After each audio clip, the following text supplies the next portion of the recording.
মার্কিন president Donald Trump ইরানের সঙ্গে দীর্ঘদিনের উত্তেজনা নিরসনে প্রয়োজনে সরাসরি সর্বোচ্চ ধর্মীয় নেতা আলী খামেনির সঙ্গে বৈঠকে বসতে প্রস্তুত, এমনই ইঙ্গিত দিয়েছে ওয়াশিংটন। যুক্তরাষ্ট্রের পররাষ্ট্রমন্ত্রী মার্কো রুবিও জানিয়েছেন, কূটনৈতিক সমাধানকে অগ্রাধিকার দিয়েই প্রেসিডেন্ট ট্রাম্প যে কোনো পর্যায়ের আলোচনায় অংশ নিতে আগ্রহী।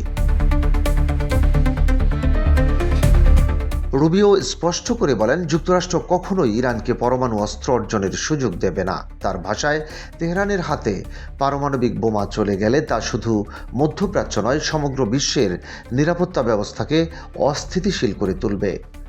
আঞ্চলিক শক্তির ভারসাম্য নষ্ট হওয়ার পাশাপাশি সন্ত্রাসবাদ ও প্রক্সি সংঘাতের ঝুঁকিও বাড়তে পারে বলে মনে করছে ওয়াশিংটন। তবে কঠোর অবস্থানের পাশাপাশি কূটনৈতিক পথই ট্রাম্প প্রশাসনের প্রথম পছন্দ, এ কথাও জোর দিয়ে বলেন রুবিও। তিনি জানান, যুক্তরাষ্ট্র বিশ্বাস করে আলোচনার টেবিলেই সংকট নিরসনের সর্বোত্তম উপায়। প্রয়োজনে সরাসরি শীর্ষ পর্যায়ের বৈঠকও হতে পারে, যদি তা পারমাণবিক কর্মসূচি ও আঞ্চলিক উত্তেজনা কমাতে কার্যকর ভূমিকা রাখে।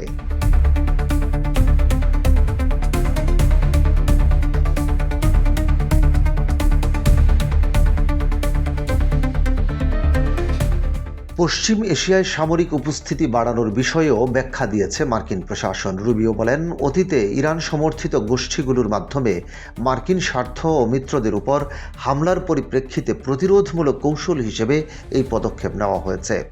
সাম্প্রতিক সময়ে পারস্য উপসাগরে মার্কিন রণতরী ইউএসএস আব্রাহাম লিঙ্কন মোতায়েন করা হয়েছে। পাশাপাশি দ্বিতীয় রণতরী ইউএসএস জেরাল্ড আর ফোর্ডকেও প্রস্তুত রাখা হয়েছে, যা ক্যারিবীয় অঞ্চল থেকে পশ্চিম এশিয়ার দিকে অগ্রসর হচ্ছে।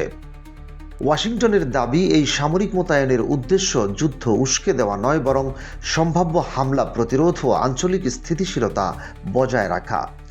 যুক্তরাষ্ট্র মনে করছে, শক্ত অবস্থান ও কূটনৈতিক বার্তা, দুই পথ একসঙ্গে চালু রাখলে তেহরানের উপর কার্যকর চাপ সৃষ্টি করা সম্ভব।